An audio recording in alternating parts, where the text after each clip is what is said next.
안녕하세요. 이야기를 들으시기 전에 구독과 좋아요는 영상 제작에 힘이 됩니다. 감사합니다. 새벽 5시 윤정이는 어김없이 눈을 떴습니다. 알람이 필요 없었습니다. 8년 전부터 그녀의 몸은 이 시간에 스스로 깨어나는 법을 익혔습니다. 침대에서 일어나 커튼을 걷자 서울의 야경이 한눈에 들어왔습니다. 라벤다 리조트 그룹 본사 42층 회장실에 딸린 전용 거처였습니다. 저 아래 어딘가에 그녀가 세운 리조트들이 불을 밝히고 있을 것입니다. 윤정이는 통유리창 앞에 서서 도시를 내려다보았습니다. 이 시간이 그녀에게는 하루 중 가장 견딜만한 순간이었습니다.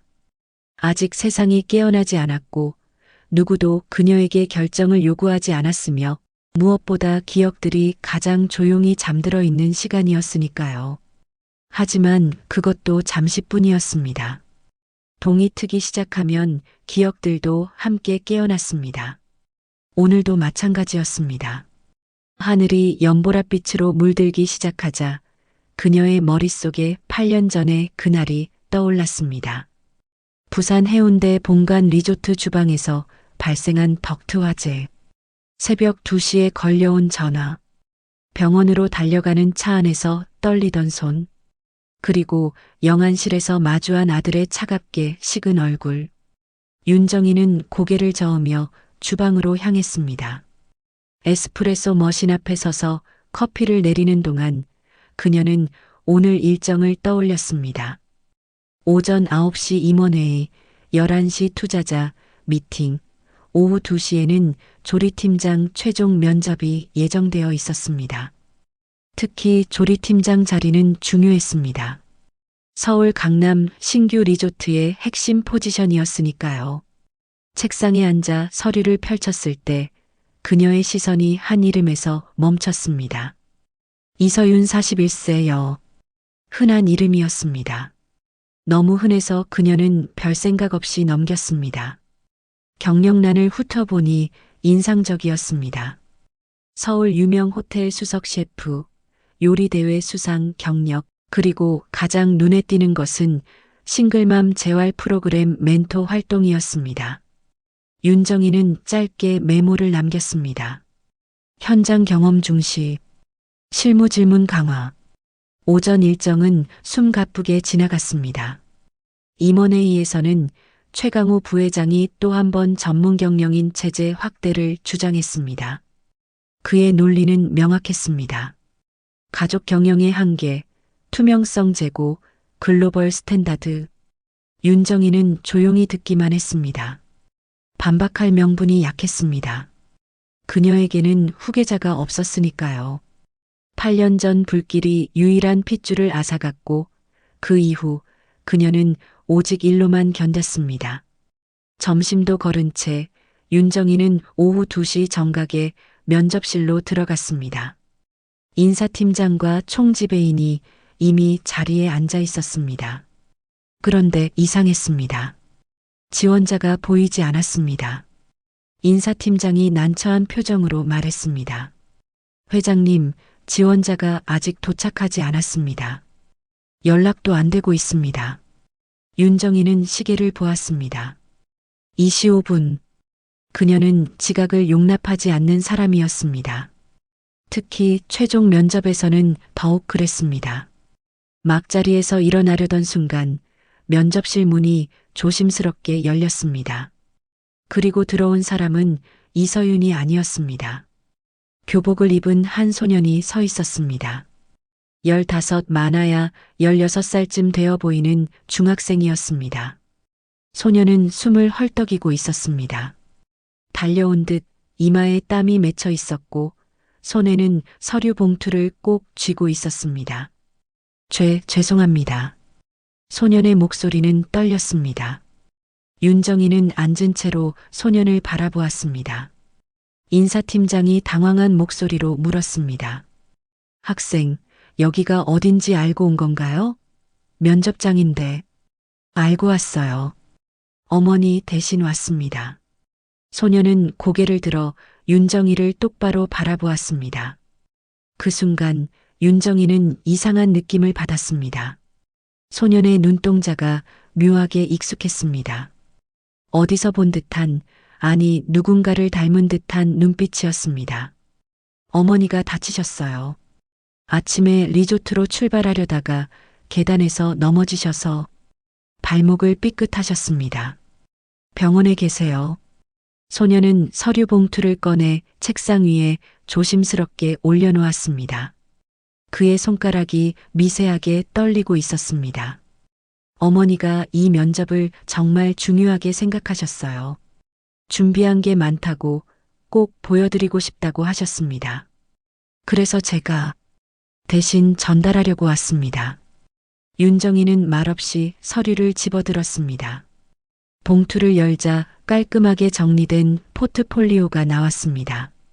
요리 사진들, 메뉴 기획안, 식재료 수급 계획서, 모든 것이 정성스럽게 준비되어 있었습니다. 그녀는 한 장 한 장 넘기며 훑어보았습니다. 그리다 어느 페이지에서 그녀의 손이 멈췄습니다. 시그니처 메뉴 개발 철학이라는 제목 아래 손으로 정성껏 쓴 문장이 있었습니다. 이 레시피는 남편 박진우를 위한 요리에서 비롯되었습니다. 그가 좋아하던 맛, 그가 그리워하던 향기, 그가 웃으며 먹던 순간들을 기억하며 만든 음식입니다. 윤정이의 심장이 멎은 것처럼 느껴졌습니다. 손에 쥔 만년필이 바닥에 떨어져 쨍그랑 소리를 냈습니다. 박진우. 그 이름을 본 순간 세상이 멈춘 것 같았습니다.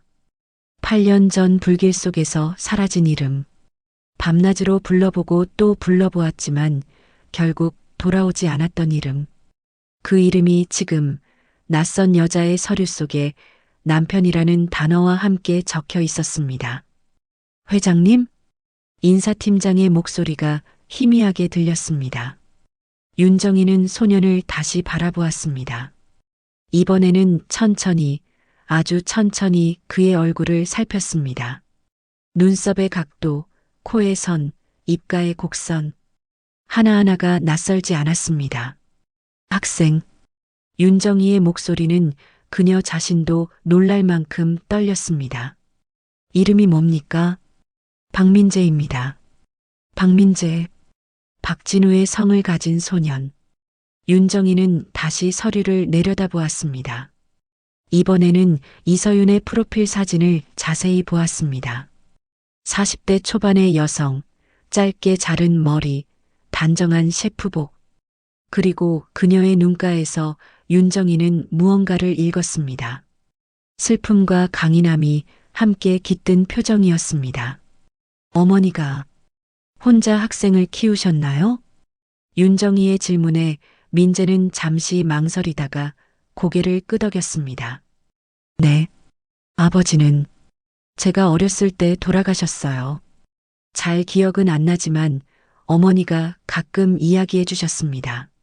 아버지가 호텔에서 일하셨다고, 요리를 정말 사랑하셨다고. 윤정이의 눈앞이 흐려졌습니다. 진우가 신분을 숨기고 부산 리조트 현장 인턴으로 일했던 시절이 떠올랐습니다. 그는 밑바닥부터 배우고 싶다고 했습니다. 직원들과 함께 땀 흘리고 손님들의 목소리를 직접 듣고 싶다고 했습니다. 윤정이는 반대했지만 진우는 고집을 꺾지 않았습니다. 그리고 그곳에서 그는 이서윤을 만났던 것입니다. 어머니가 이 레시피들을 언제 개발하셨는지 아나요? 윤정이의 질문에 민재는 고개를 저었습니다. 정확히는 모르지만 제가 어렸을 때부터 어머니는 항상 요리하셨어요. 새벽부터 밤까지 식당에서 일하시고 집에 와서도 레시피를 연구하시고 가끔 요리하시면서 우셨어요. 그럴 때 저는 아버지 생각을 하시는 거라고 느꼈습니다. 윤정이는 서류를 다시 펼쳤습니다. 레시피 하나하나가 이제 다르게 보였습니다. 라벤더 향 크림 리조또, 바질 페스토 파스타, 로즈마리 구운 닭가슴살. 각 요리 옆에는 작은 글씨로 메모가 적혀 있었습니다. 그가 피곤할 때 먹으면 좋아하던 맛. 그가 웃으며 한 접시를 다 비우던 요리. 우리가 처음 함께 만들었던 음식. 이것은 단순한 메뉴 기획서가 아니었습니다. 한 여자가 잃어버린 사랑을 기억하는 방식이었습니다. 윤정이는 8년 동안 차가운 숫자와 보고서로 아들을 애도해왔지만 이서윤은 따뜻한 음식으로 남편을 기억해왔던 것입니다. 학생, 지금 어머니는 어느 병원에 계신가요? 강남성 모병원입니다. 응급실에 계세요. 윤정이는 자리에서 일어났습니다. 인사팀장과 총지배인이 놀란 표정으로 그녀를 바라보았습니다. 윤정이는 민재에게 말했습니다. 가봐야겠습니다. 지금 당장. 그녀는 서류를 챙기며 비서실에 전화를 걸었습니다. 차를 준비하라고, 그리고 모든 오후 일정을 취소하라고 지시했습니다.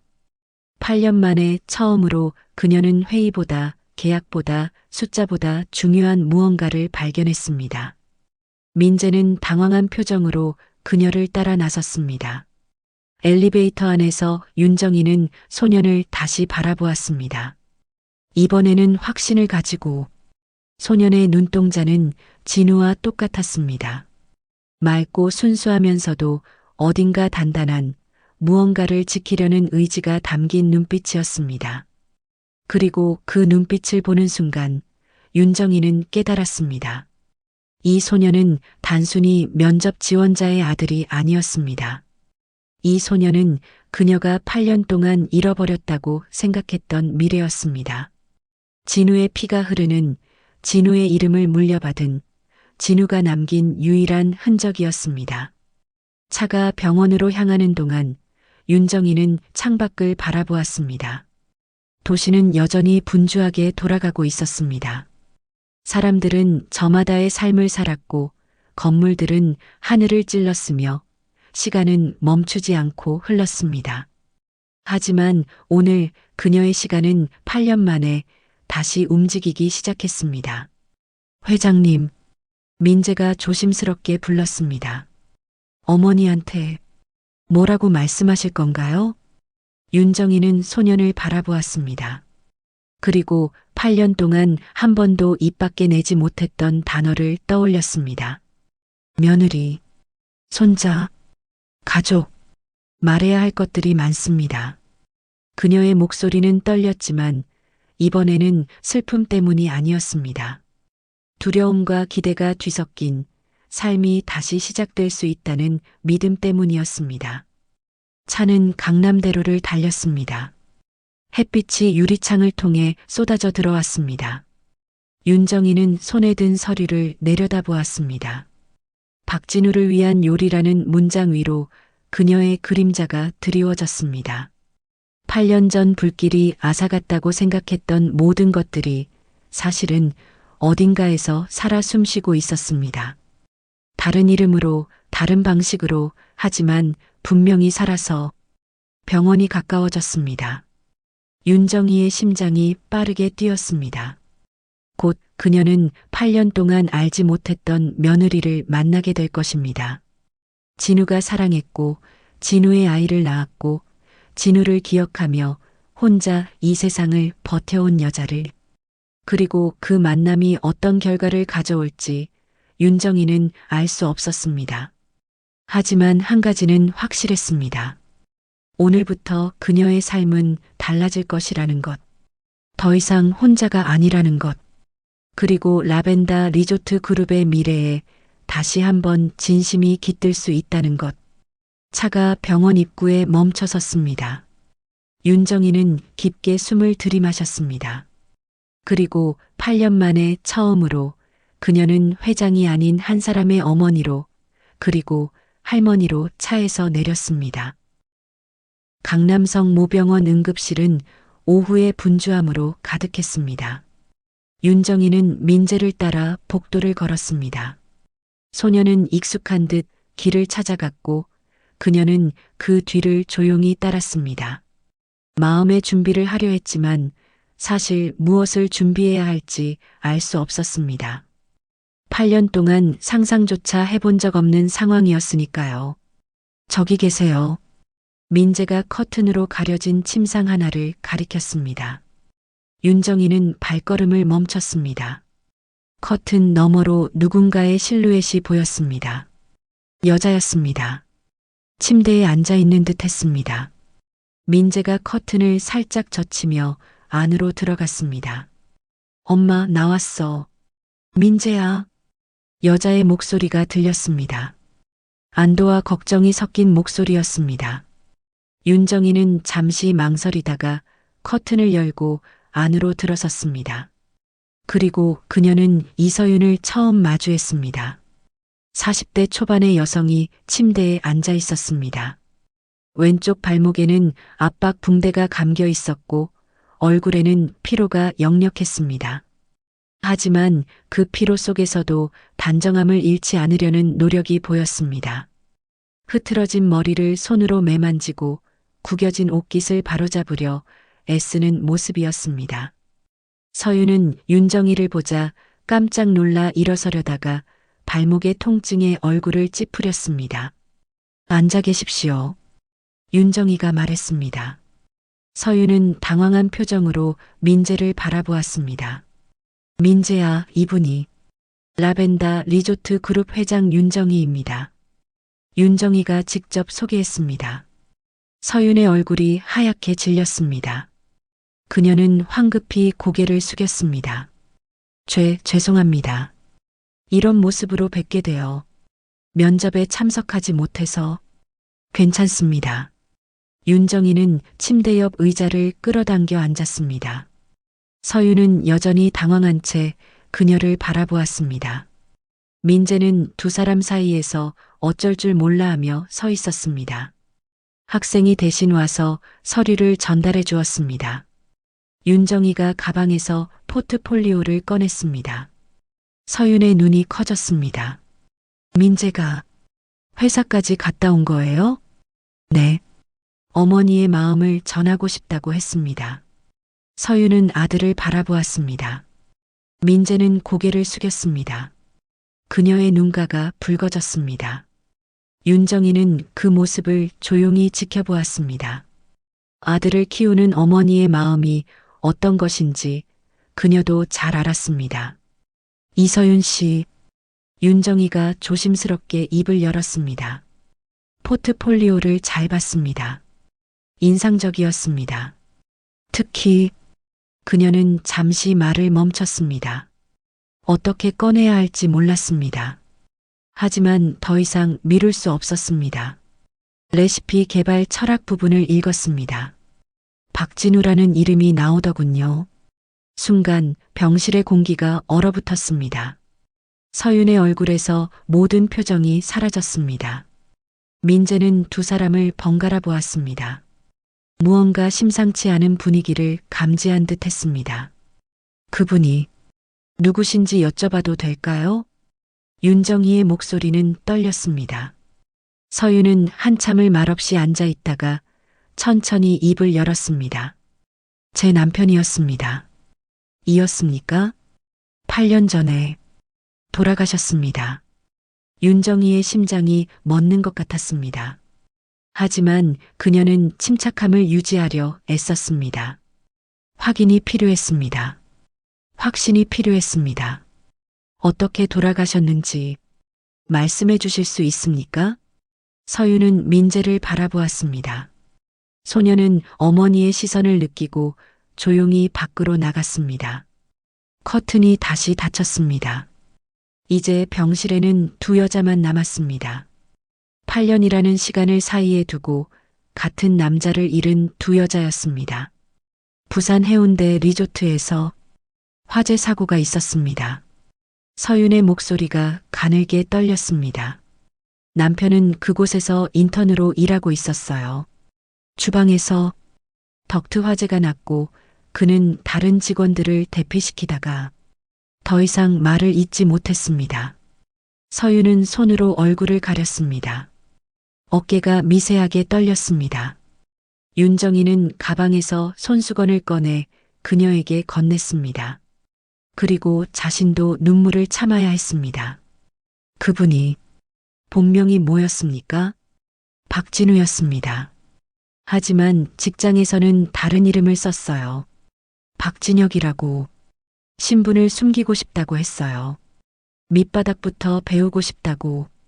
윤정이는 눈을 감았습니다. 더 이상 의심의 여지가 없었습니다. 이 여자는 진우의 아내였습니다. 그리고 민재는 그녀의 손자였습니다. 왜? 윤정이의 목소리가 나왔습니다. 왜 저에게 연락하지 않으셨습니까?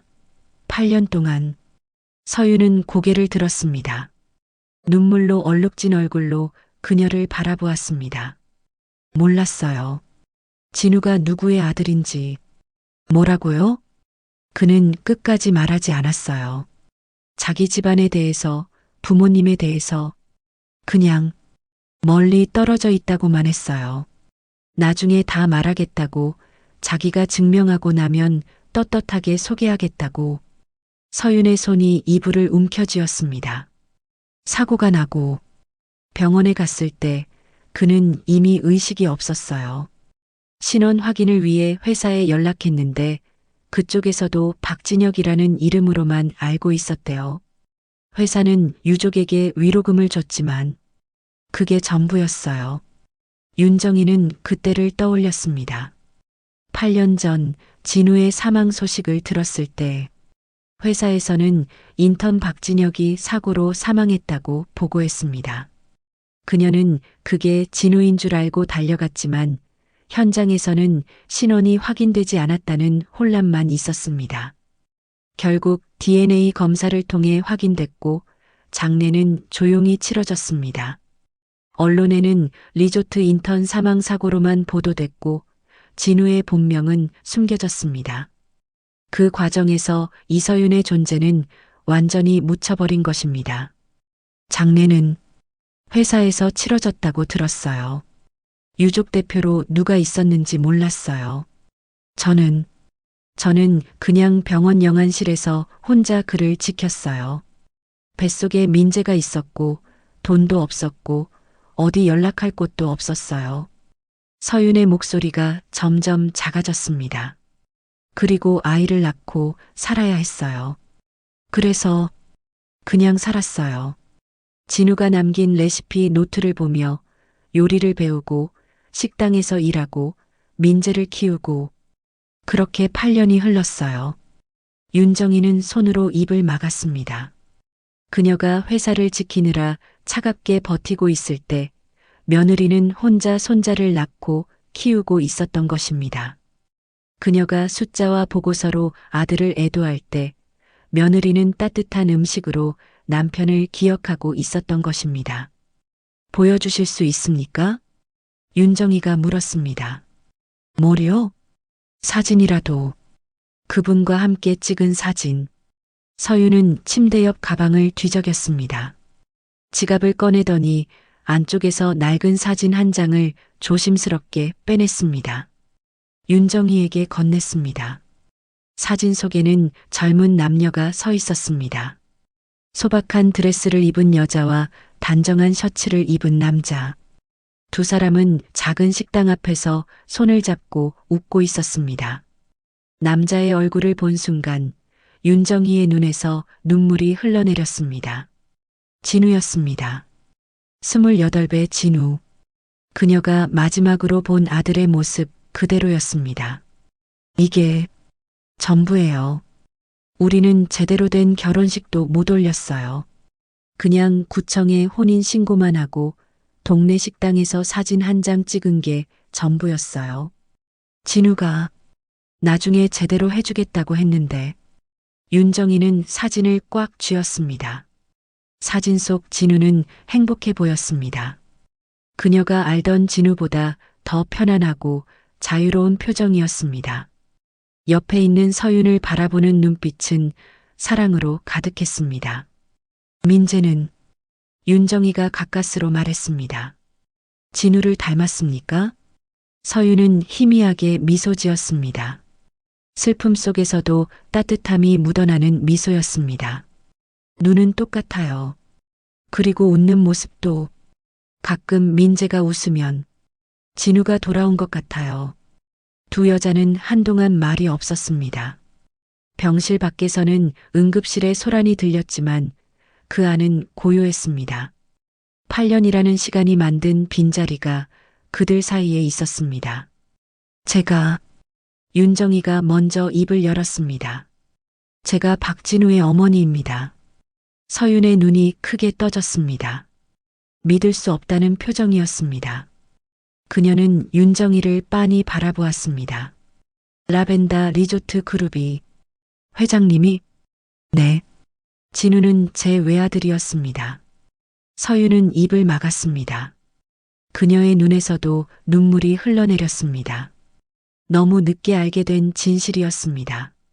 8년 동안 그녀는 시어머니가 있다는 사실도 민재에게 할머니가 있다는 사실도 몰랐던 것입니다.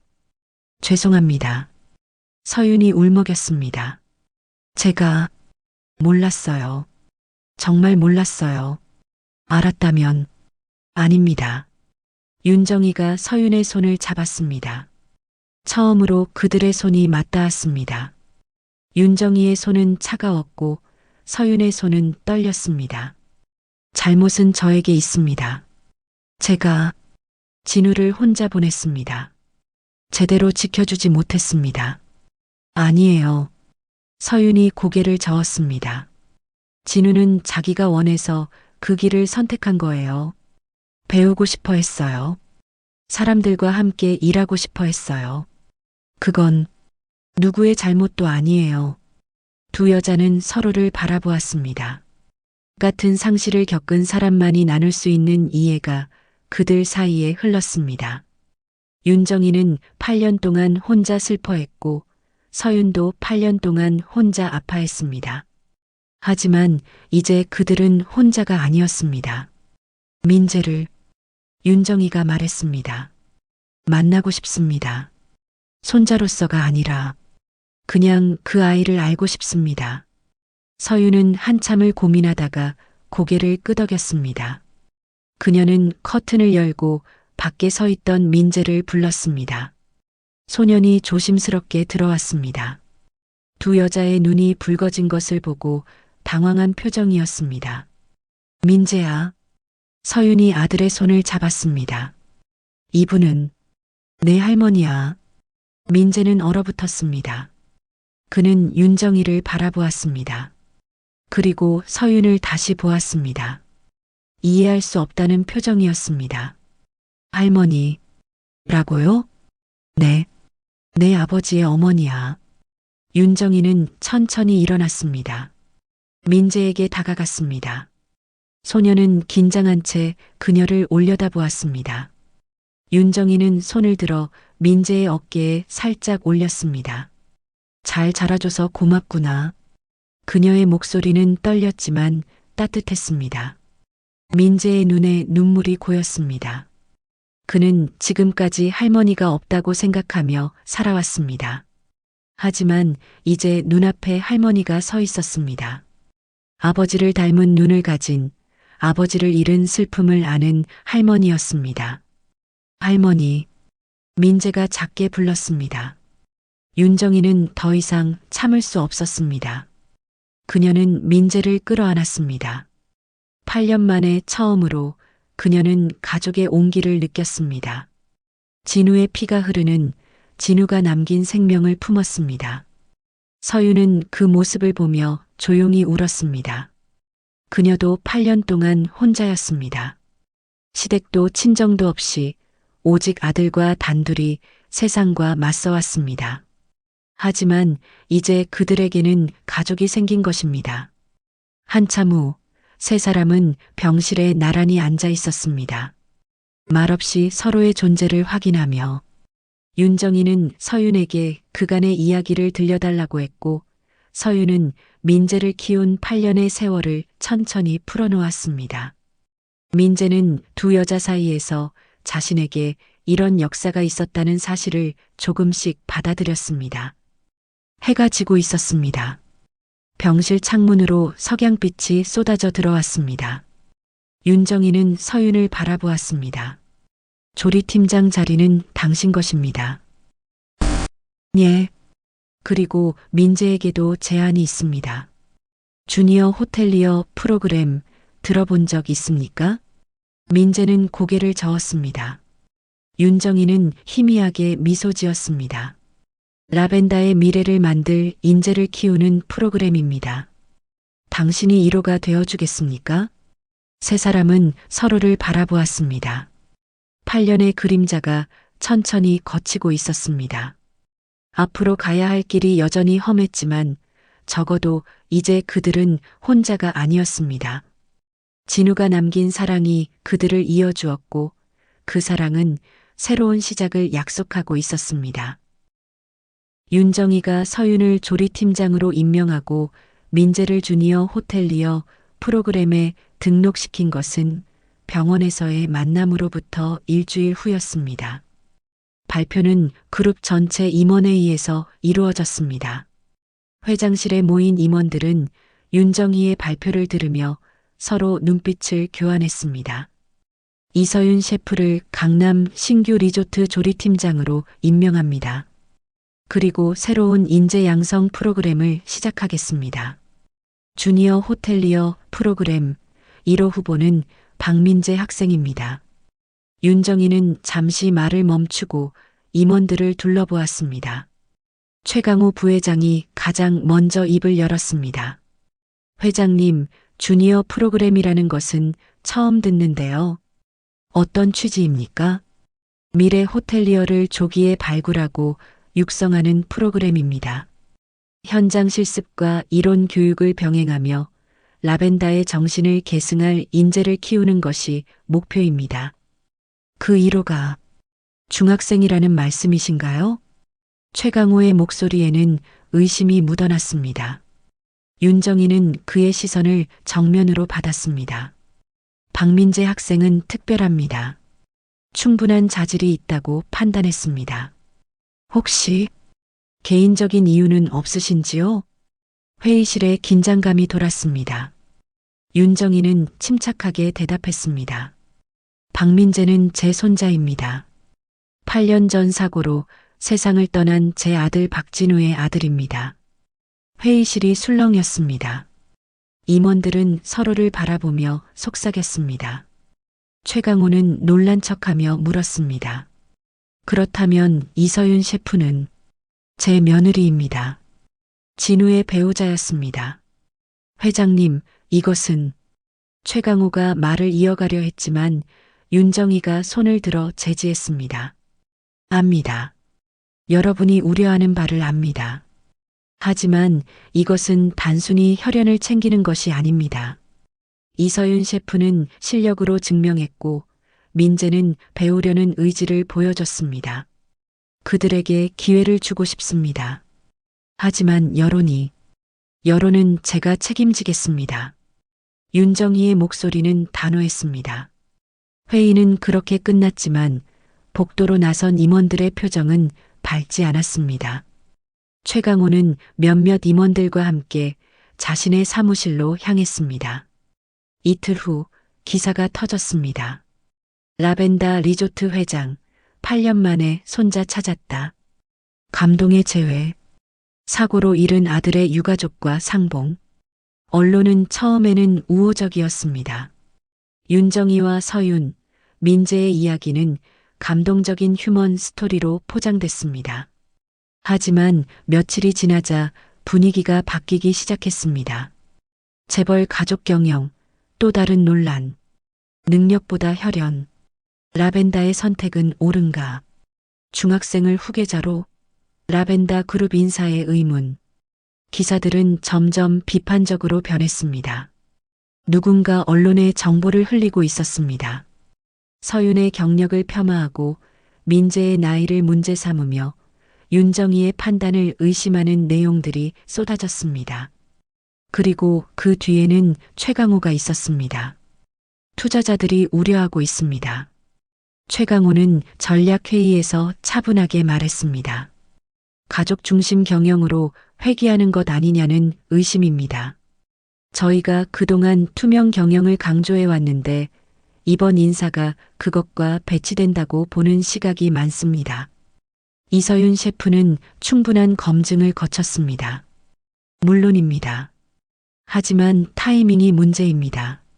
며느리라는 사실이 알려진 직후 바로 임명했으니 아무래도 최강호는 말을 흐렸지만 의도는 명확했습니다.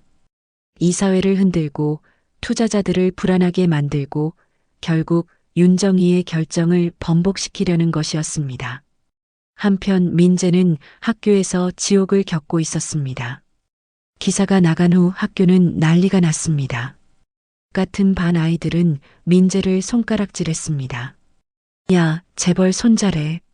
금수저 인증 키읔키읔. 아빠 잃고 할머니 찾았네. 대박.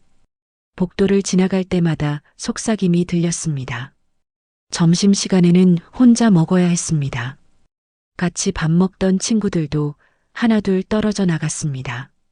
어떤 아이는 대놓고 말했습니다. 너 이제 우리랑 다른 세상 사람이잖아. 불편하니까 좀 거리 두자. 민재는 아무 말도 하지 못했습니다. 변명할 수도 없었습니다. 사실이었으니까요. 그는 정말 재벌 손자가 됐고 주니어 호텔리어 프로그램이라는 화려한 타이틀을 받았습니다. 하지만 그가 원한 것은 아무것도 아니었습니다. 그저 어머니를 돕고 싶었을 뿐이었습니다. 주말에는 리조트 현장 실습이 있었습니다. 윤정희가 직접 프로그램을 짰습니다. 각 부서를 돌아보며 업무를 배우고 직원들과 소통하며 호텔리어의 자질을 키우는 과정이었습니다. 첫 실습지는 프론트 데스크였습니다. 안녕하세요, 박민재입니다. 잘 부탁드립니다. 민재가 정중하게 인사했지만 직원들의 반응은 싸늘했습니다. 대리 한 명이 형식적으로 웃으며 말했습니다. 네, 열심히 해보세요. 그리고 돌아서자마자 다른 직원에게 속삭였습니다. 저 애를 우리가 교육해야 한다니. 나중에 저 애가 우리 상사 되는 거 아냐? 쉿, 조심해. 회장님 손자라며. 민재는 그 소리를 들었습니다. 아무렇지 않은 척했지만 가슴이 아팠습니다. 그는 열심히 했습니다. 누구보다 일찍 나오고 허드렛 일도 마다하지 않았습니다. 하지만 직원들의 눈빛은 변하지 않았습니다. 그는 회장 손자일 뿐 동료가 아니었습니다. 서윤의 상황도 다르지 않았습니다. 강남 리조트 주방에 첫 출근한 날 조리팀원들은 그녀를 경계의 눈으로 바라봤습니다. 팀장 인사를 하는 자리에서 서윤은 최선을 다해 말했습니다. 제 이름은 이서윤입니다. 여러분과 함께 좋은 음식을 만들고 싶습니다. 부족한 점이 많지만 열심히 배우겠습니다. 박수는 나왔지만 진심은 느껴지지 않았습니다. 회의가 끝나고 주방으로 돌아오자 부주방장이 넌지시 말했습니다. 팀장님, 회장님과 특별한 관계시라고 들었는데요. 네, 제 남편이 회장님의 아들이었습니다. 아, 그러시군요. 부주방장은 미소를 지었지만 눈은 웃지 않았습니다. 다른 조리사들도 마찬가지였습니다. 그들은 서윤을 팀장이 아닌 회장 며느리로만 봤습니다. 메뉴 회의에서 서윤이 새로운 요리를 제안하자 수석 조리사가 말했습니다. 팀장님, 이 메뉴는 고객 반응을 예측하기 어려울 것 같은데요. 좀 더 안정적인 메뉴가. 하지만 차별화가 필요합니다. 다른 리조트와 다른 무언가를. 팀장님께서 그렇게 생각하신다면야. 뭐? 수석 조리사는 대답했지만 표정은 불만스러웠습니다. 서윤은 알 수 있었습니다. 그들이 자신의 실력을 존중해서 따르는 것이 아니라 그저 회장의 며느리라서 거역하지 못하는 것임을. 저녁 서윤은 민재와 함께 작은 아파트로 돌아왔습니다. 윤정희가 더 좋은 곳으로 이사하라고 제안했지만 서윤은 거절했습니다. 너무 빠르게 변하는 것이 두려웠습니다. 민재는 방에 들어가자마자 침대에 쓰러졌습니다. 엄마, 나 정말 할 수 있을까? 뭐가? 주니어 호텔리어. 학교 애들도 다 비웃고 리조트 사람들도 날 이상하게 봐. 할머니가 손자라서 특혜 준 거라고 생각하는 것 같아. 서윤은 아들 옆에 앉았습니다. 민재의 머리를 쓰다듬었습니다. 엄마도 똑같아. 실력이 아니라 며느리라서 뽑혔다고 생각하는 것 같아. 그럼 우리 어떻게? 보여줘야지. 실력으로. 서윤은 미소 지었지만 속으로는 두려웠습니다. 정말 실력으로 증명할 수 있을까? 여론은 점점 나빠지고 내부 반발은 커져가는데 그날 밤 윤정이는 회장실에서 창밖을 내려다보고 있었습니다. 도시의 불빛들이 반짝였습니다. 비서실장이 조심스럽게 문을 두드리고 들어왔습니다. 회장님, 이사회에서 임시회의 소집을 요청했습니다. 주제는 최근 인사 결정에 대한 재논의입니다. 윤정이는 한숨을 쉬었습니다. 예상했던 일이었습니다. 최강호가 이사들을 설득하고 있었고 투자자들까지 움직이고 있었습니다. 그들은 서윤과 민재를 빌미로 윤정희의 권한을 흔들려 하고 있었습니다. 언제입니까? 내일 오전 10시입니다. 알겠습니다. 비서실장이 나가고 윤정희는 다시 창밖을 바라보았습니다. 8년 전에도 이랬습니다. 진우를 잃고 세상이 무너지는 것 같았지만 그녀는 버텼습니다. 이번에도 버틸 수 있을까? 이번에는 혼자가 아니었습니다. 지켜야 할 가족이 있었습니다. 그것이 힘이 될까? 아니면 약점이 될까? 그녀는 알 수 없었습니다. 2주가 지났습니다. 상황은 나아지지 않았습니다. 민재는 학교와 리조트를 오가며 외로움과 싸웠고 서윤은 주방에서 팀원들의 시선을 견뎌냈습니다. 윤정이는 이사회와 투자자들을 설득하느라 지쳐갔습니다. 세 사람은 점점 고립되어 갔습니다.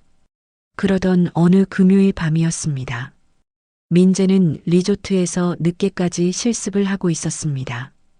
프론트 데스크에서 체크인 업무를 배우는 중이었습니다. 밤 10시가 넘어 겨우 끝났습니다. 로비를 나서려던 순간 경보음이 울렸습니다. 삐잉 마이너스, 삐잉 마이너스, 삐잉 마이너스. 화재 경보였습니다. 민재의 심장이 얼어붙었습니다. 직원들이 당황하며 움직이기 시작했습니다. 어디선가 연기 냄새가 났습니다. 타는 냄새. 민재는 본능적으로 그 냄새가 어디서 오는지 알았습니다. 주방이었습니다. 그는 달리기 시작했습니다. 복도를 가로질러 신관 주방으로 향했습니다. 뒤에서 누군가 소리쳤습니다. 학생, 어디가? 대피해야 해. 하지만 민재는 멈추지 않았습니다. 주방 문을 열자 연기가 쏟아져 나왔습니다. 그리고 그 안에서 아이 울음소리가 들렸습니다. 도와주세요. 민재는 주저하지 않고 안으로 뛰어들었습니다. 연기 속에서 작은 그림자가 보였습니다. 5살쯤 되어 보이는 아이였습니다. 직원의 자녀가 주방 구석에서 놀다가 갇힌 것이었습니다. 괜찮아. 내가 데려갈게. 민재는 아이를 안아 올렸습니다.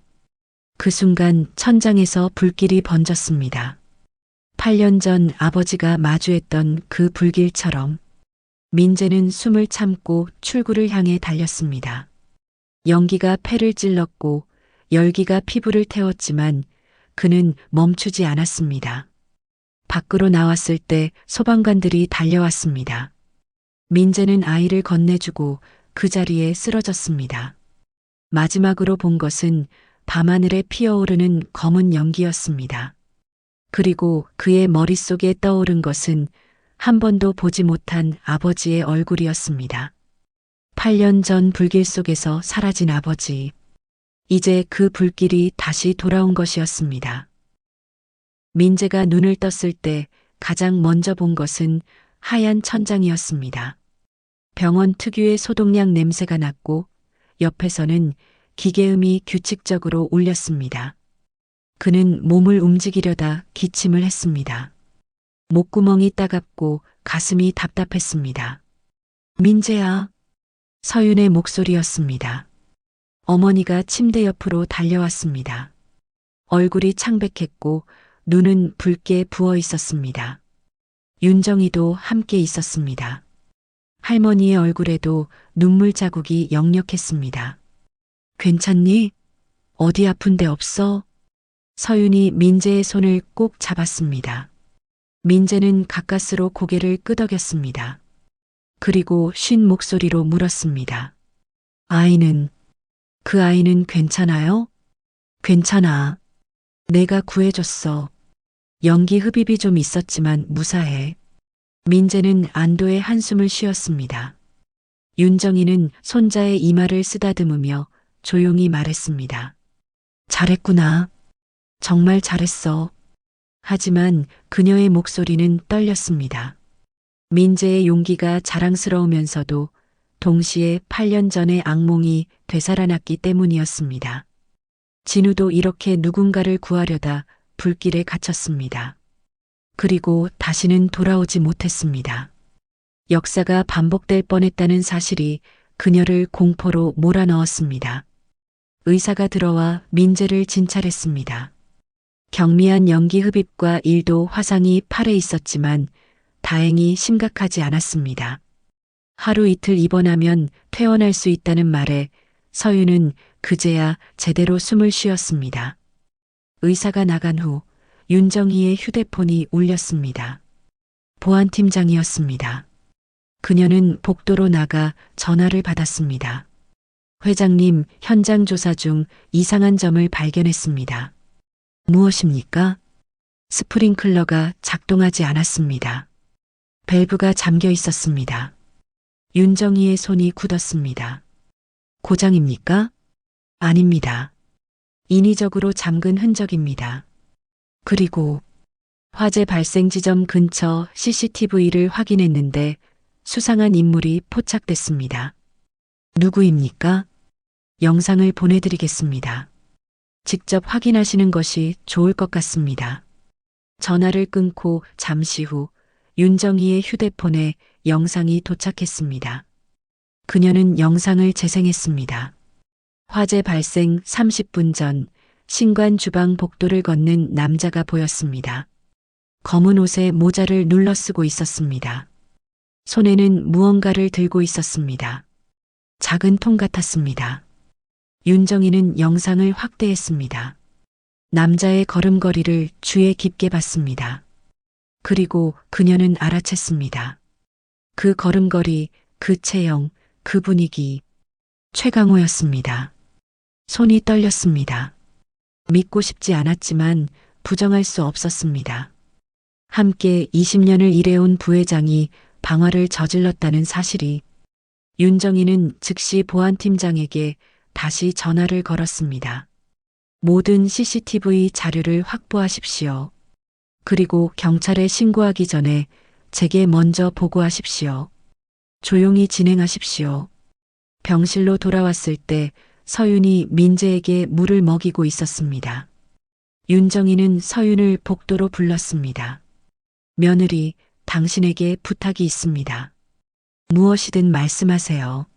화재 현장을 다시 살펴봐야 합니다. 당신의 눈으로. 제 눈으로요? 당신은 주방을 가장 잘 아는 사람입니다. 전문가의 시각이 필요합니다. 서윤은 윤정희의 표정에서 심각함을 읽었습니다. 그녀는 고개를 끄덕였습니다. 다음 날 새벽 서윤은 윤정혜 보안팀장과 함께 화재 현장으로 향했습니다. 신관 주방은 여전히 그을음과 재로 뒤덮여 있었습니다. 소방관들의 감식이 끝났지만 아직 복구는 시작되지 않았습니다. 서윤은 천천히 주방 안으로 들어갔습니다. 발화지점으로 추정되는 곳은 가스레인지 근처였습니다. 그녀는 쪼그리고 앉아 바닥을 살폈습니다. 그리고 가스 밸브를 확인했습니다. 이상합니다. 무엇이 이상합니까? 윤정희가 물었습니다. 서윤은 밸브 주변을 손으로 더듬었습니다. 이 밸브, 억지로 돌린 흔적이 있어요. 정상적으로 사용하면 이렇게 긁힌 자국이 생기지 않습니다. 보안팀장이 다가와 사진을 찍었습니다. 서윤은 주변을 더 살폈습니다. 그리고 조리대 뒤편에서 무언가를 발견했습니다. 작은 플라스틱 조각이었습니다. 그녀는 조심스럽게 집어들었습니다. 이건 연료통 조각 같아요. 캠핑용 버너에 쓰는 것 같은. 주방에서 그런 것을 사용합니까? 아니요. 저희는 도시가스만 씁니다. 이건 여기 있으면 안 되는 물건이에요. 서윤은 계속 살폈습니다. 그녀의 눈은 8년간 주방에서 일하며 단련된 전문가의 눈이었습니다. 작은 이상함도 놓치지 않았습니다. 환풍구 근처에서 그녀는 또 다른 흔적을 발견했습니다. 여기 봐요. 인화성 물질이 뿌려진 것 같아요. 기름 얼룩이 아니에요. 뭔가 다른. 보안팀장이 샘플을 채취했습니다. 서윤은 천천히 일어나 윤정이를 바라보았습니다. 이건 사고가 아니에요. 누군가 일부러 불을 낸 거예요. 윤정이는 예상했던 대답이었지만 실제로 듣고 나니 충격이었습니다. 그녀는 보안팀장에게 지시했습니다. 모든 증거를 확보하십시오.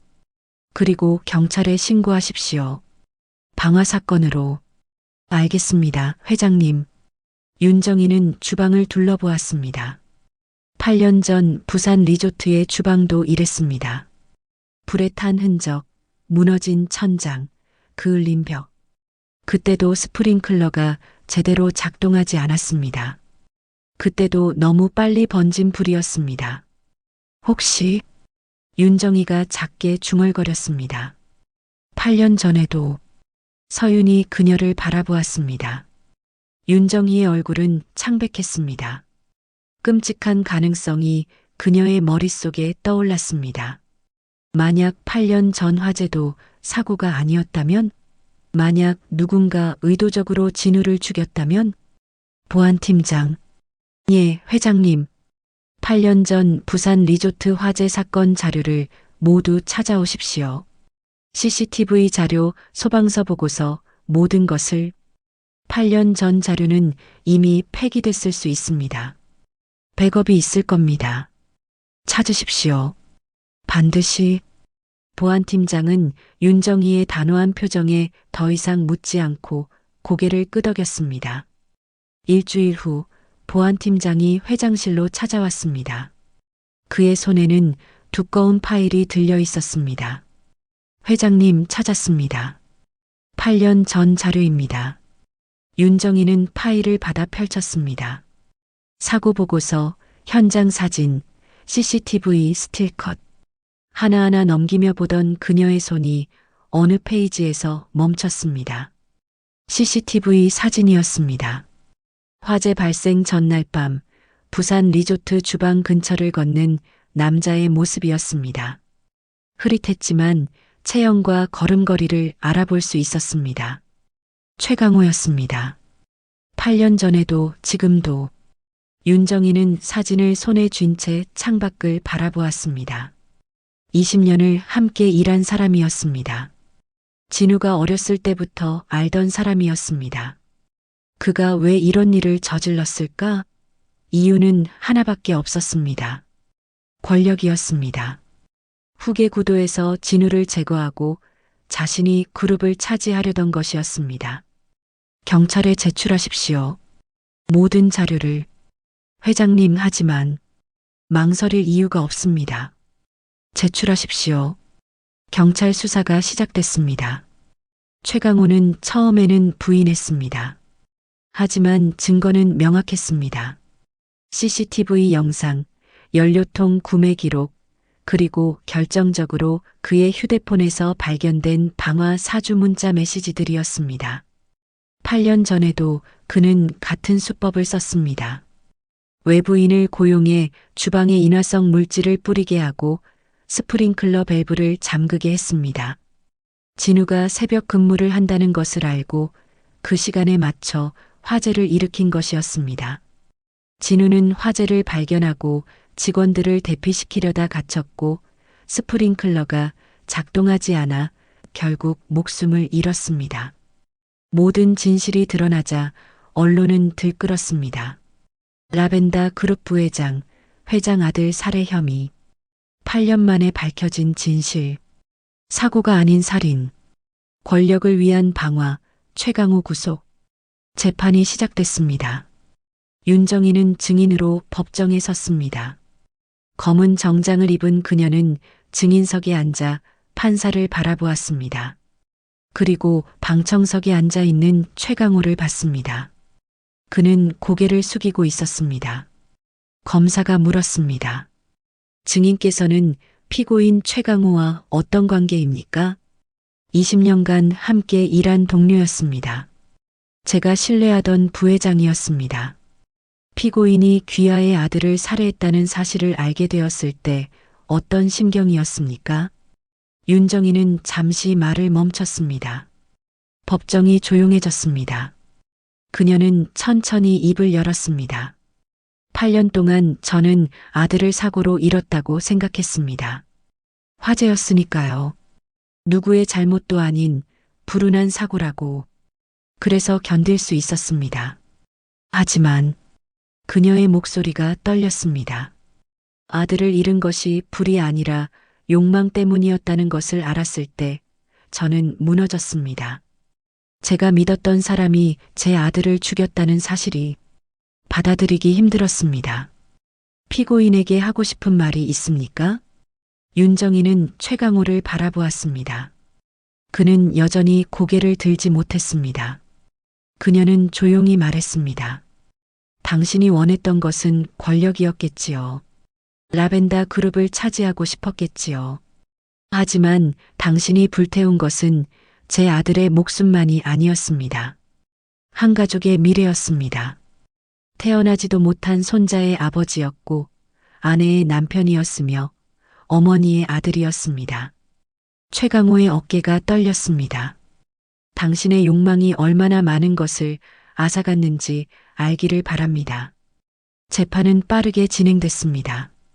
증거가 명확했고 최강호는 결국 자백했습니다. 그는 진우가 후계자로 지목될 것을 두려워했습니다.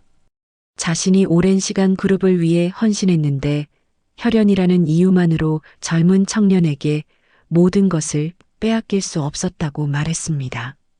판결이 내려졌습니다. 피고인 최강호는 살인 및 방화죄로 징역 25년에 처한다.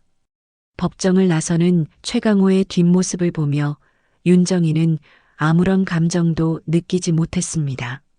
분노도 안도도 없었습니다. 그저 공허함만이 있었습니다. 8년 동안 몰랐던 진실을 이제야 알았지만 진우는 돌아오지 않았습니다.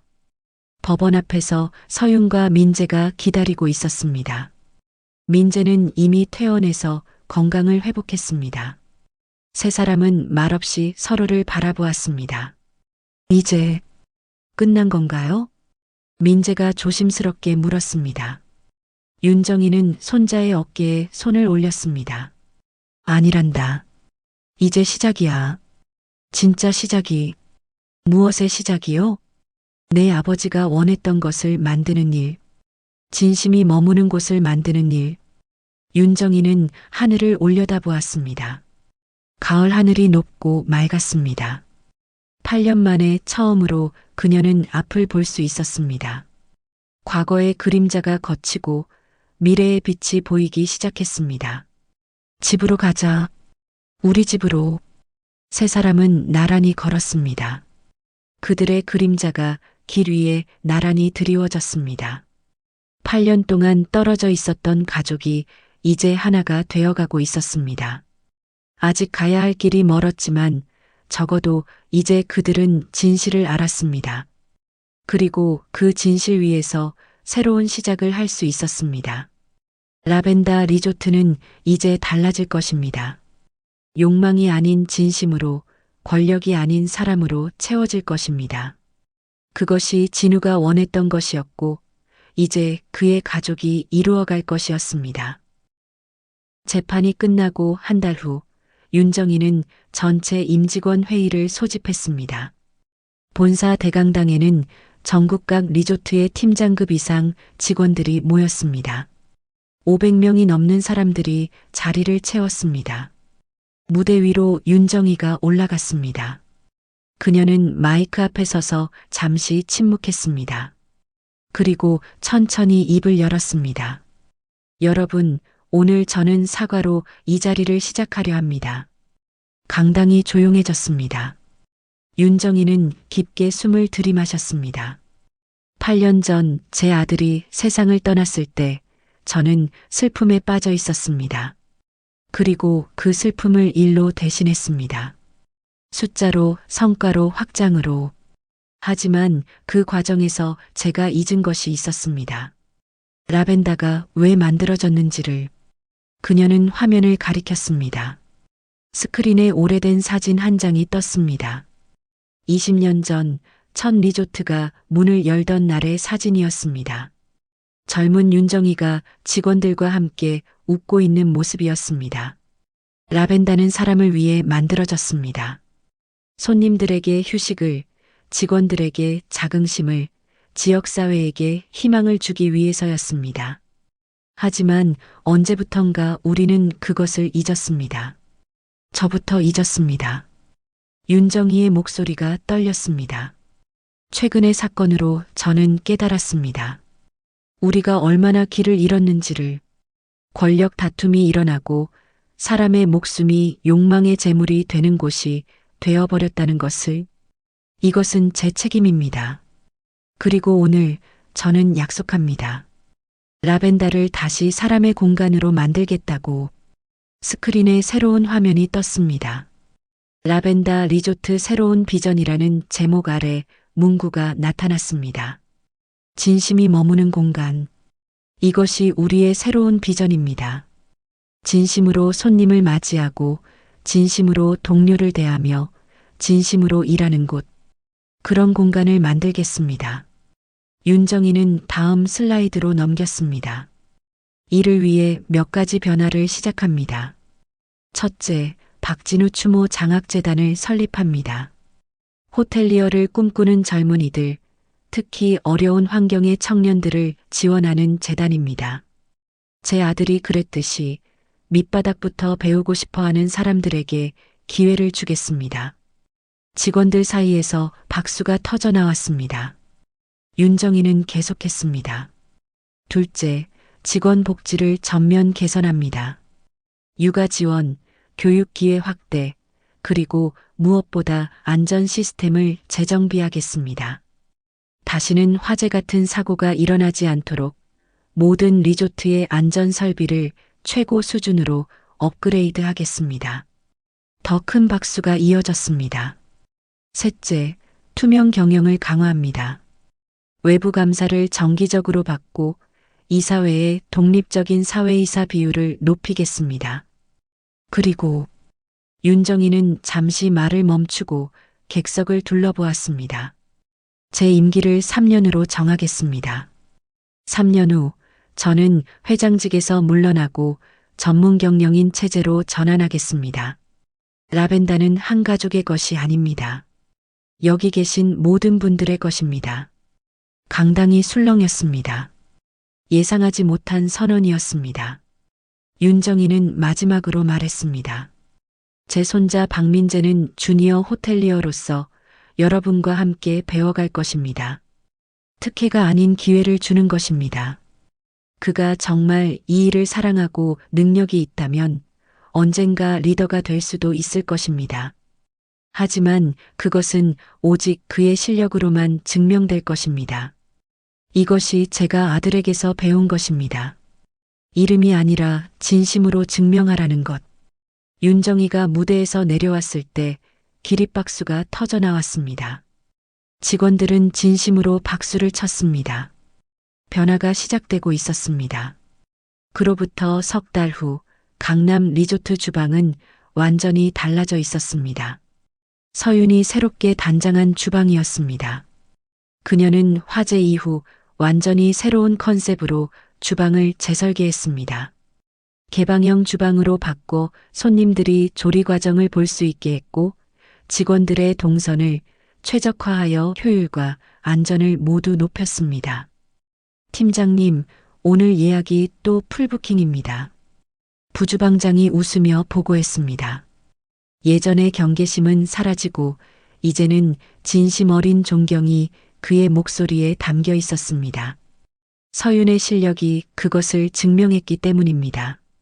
서윤이 개발한 시그니처 메뉴 기억의 맛은 입소문을 타고 유명해졌습니다. 각각의 요리에는 이야기가 담겨 있었습니다. 진우가 좋아하던 맛을 현대적으로 재해석한 요리들이었습니다. 손님들은 음식을 먹으며 누군가의 사랑을 느낀다고 말했습니다. 좋아요. 오늘도 진심으로 만들어 봅시다. 서윤이 팀원들에게 미소 지으며 말했습니다. 조리사들은 고개를 끄덕이고 각자의 자리로 향했습니다. 주방은 조용하지만 따뜻한 에너지로 가득했습니다. 저녁 서비스가 시작되고 손님들이 하나둘 식당에 들어왔습니다. 서윤은 주방에서 나와 홀을 둘러보았습니다. 그리고 한 테이블 앞에 멈춰 섰습니다. 노부부가 앉아 있었습니다. 식사는 만족스러우셨나요? 아, 셰프님, 정말 훌륭했어요. 특히 라벤더 리조또가. 할머니가 눈물을 닦았습니다. 돌아가신 남편이 좋아하던 맛이 났어요. 어떻게 아셨는지 모르겠지만 정말 고마워요. 서윤은 할머니의 손을 잡았습니다. 제 남편도 하늘에 있어요. 그래서 알아요. 음식에는 기억이 담긴다는 것을요. 두 여자는 서로를 바라보며 미소 지었습니다. 상실을 겪은 사람만이 나눌 수 있는 위로였습니다. 같은 시각 민재는 프론트 데스크에서 체크인 업무를 돕고 있었습니다. 6개월 동안 그는 많이 성장했습니다. 이제 직원들은 그를 회장 손자가 아닌 민재로 불렀습니다. 그가 누구보다 열심히 배우고 누구보다 먼저 출근하며 가장 힘든 일도 마다하지 않았기 때문입니다. 민재 씨, 307호 손님이 찾으세요. 네, 바로 가겠습니다. 민재는 엘리베이터를 타고 3층으로 올라갔습니다. 307호는 한 달 전에 체크인한 장기 투숙객이었습니다. 사업차 서울에 온 일본인 가족이었습니다.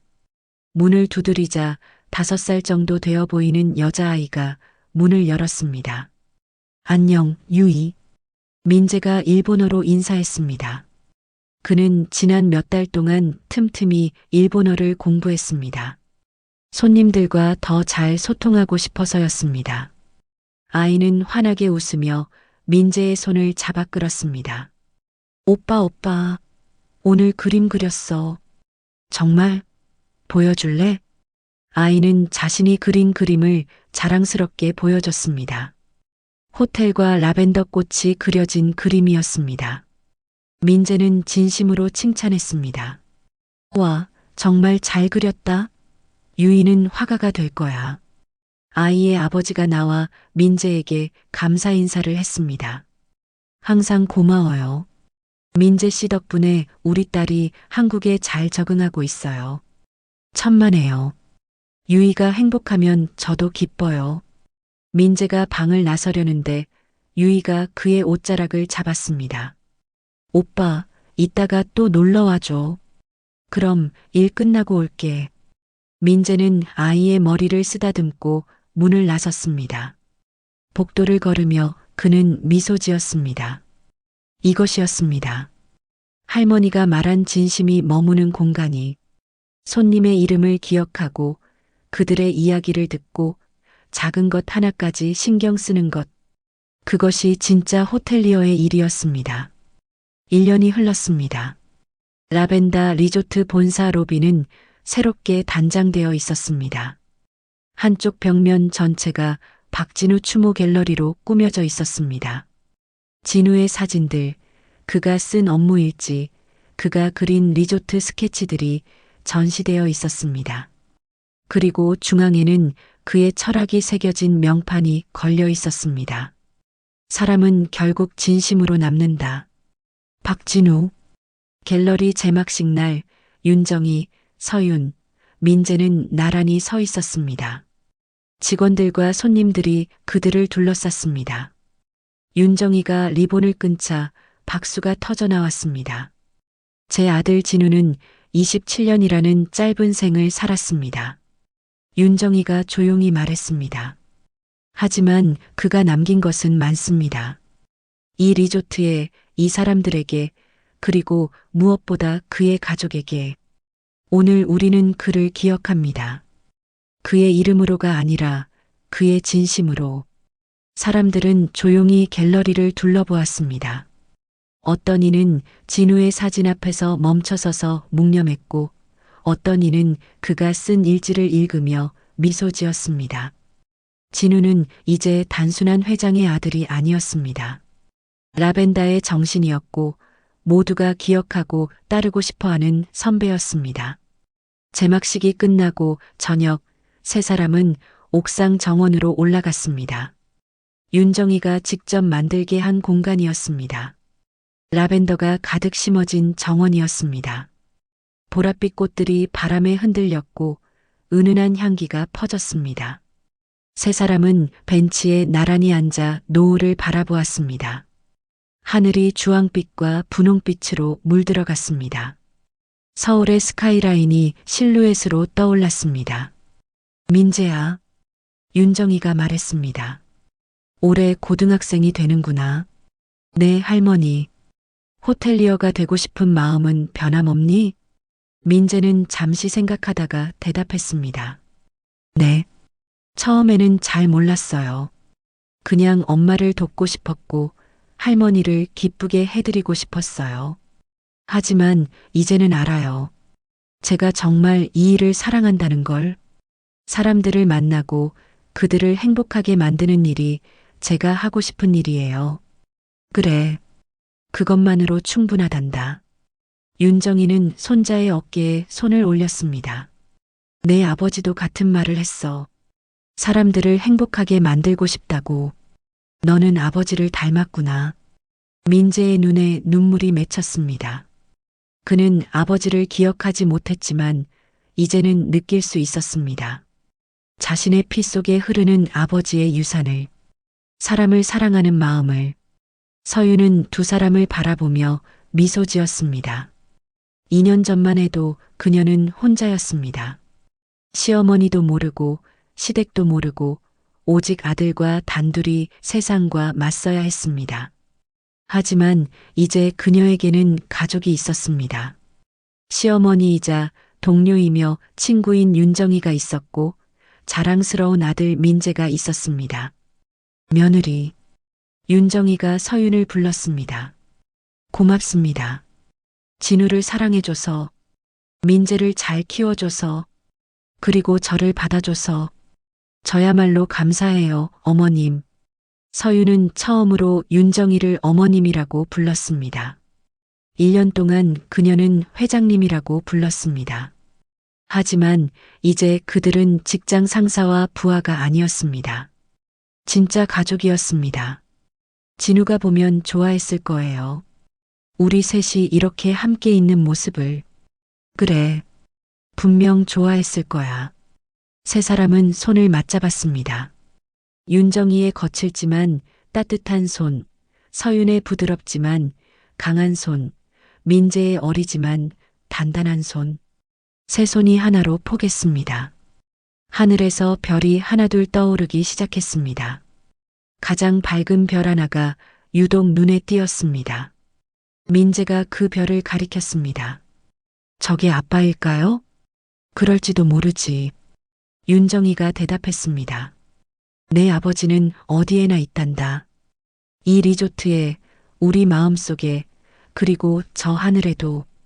민재는 별을 보며 작게 속삭였습니다. 아빠, 나 잘하고 있죠? 엄마도 할머니도 행복하게 해드리고 있죠? 바람이 불어왔습니다. 라벤더 향기가 더 짙어졌습니다. 마치 대답하는 것처럼. 다음 날 아침 윤정이는 회장실에서 새로운 프로젝트 계획서를 검토하고 있었습니다. 라벤더 재단 2차년도 계획이라는 제목의 문서였습니다.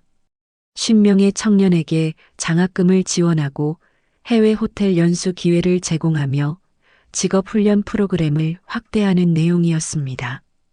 비서실장이 들어와 보고했습니다. 회장님, 이번 분기 고객 만족도 조사 결과가 나왔습니다. 어떻습니까? 역대 최고치를 기록했습니다. 특히 직원의 진정성 항목에서 95점을 받았습니다. 윤정희는 미소 지었습니다. 숫자가 전부는 아니었지만 변화가 실제로 일어나고 있다는 증거였습니다. 그리고 포브스에서 인터뷰 요청이 왔습니다. 가족 비극을 기업 혁신으로 승화시킨 리더라는 주제로요. 거절하십시오. 예. 우리는 홍보가 필요 없습니다. 그냥 묵묵히 우리 일을 하면 됩니다. 진심은 말이 아니라 행동으로 보여주는 것이니까요. 비서실장은 고개를 끄덕이고 나갔습니다. 윤정희는 창밖을 바라보았습니다. 저 아래 어딘가에서 서윤이 주방에서 요리를 하고 있을 것이고 민재가 손님들을 맞이하고 있을 것입니다. 그리고 진우가 그들을 지켜보고 있을 것입니다. 아들아. 윤정희가 혼잣말처럼 중얼거렸습니다. 이제야 알겠구나. 리조트를 세운 건 건물이 아니라 사람의 마음이었어. 내가 그걸 가르쳐 주었고 내 가족이 그걸 증명해 주었어. 고맙다. 그날 저녁 라벤더 리조트 강남 지점 레스토랑은 만석이었습니다. 손님들은 음식을 먹으며 웃었고 직원들은 진심으로 서비스했으며 주방에서는 사랑이 담긴 요리가 만들어졌습니다. 민재는 로비를 돌며 떠나는 손님들에게 인사했습니다. 안녕히 가세요. 또 오세요. 기다릴게요. 한 손님이 민재의 손을 잡았습니다. 학생, 이름이 뭐예요? 박민재입니다. 민재 씨 덕분에 정말 좋은 시간 보냈어요. 다음에 또 올게요. 민재 씨를 보러. 민재는 환하게 웃었습니다. 이것이었습니다. 이것이 할머니가, 아버지가 원했던 것이었습니다. 이름으로 기억되는 것이 아니라 진심으로 기억되는 것. 밤이 깊어갔습니다. 리조트의 불빛들이 하나둘 꺼지기 시작했습니다. 하지만 로비의 박진우 갤러리는 은은한 조명 아래 여전히 빛나고 있었습니다. 그의 사진, 그의 글, 그의 꿈이 그곳에 살아 숨쉬고 있었습니다. 그리고 명판에 새겨진 문장이 조용히 빛났습니다. 사람은 결국 진심으로 남는다. 이것이 라벤더 리조트의 모토였습니다. 이것이 박진우가 남긴 유산이었습니다. 이것이 윤정희, 이서윤, 박민재가 이어가는 이야기였습니다. 진심은 시간이 지나도 사라지지 않았습니다. 진심은 불길도 태울 수 없었습니다. 진심은 세대를 넘어 전해졌고 사람들의 마음속에 영원히 남았습니다. 라벤더의 보랏빛 꽃들이 바람에 흔들렸습니다. 향기가 도시 위로 퍼져나갔습니다. 그리고 그 향기 속에서 끝이 아닌 새로운 한 가족의 이야기가 계속되고 있었습니다. 이야기는 즐거우셨나요? 구독과 좋아요는 영상 제작에 힘이 됩니다. 감사합니다.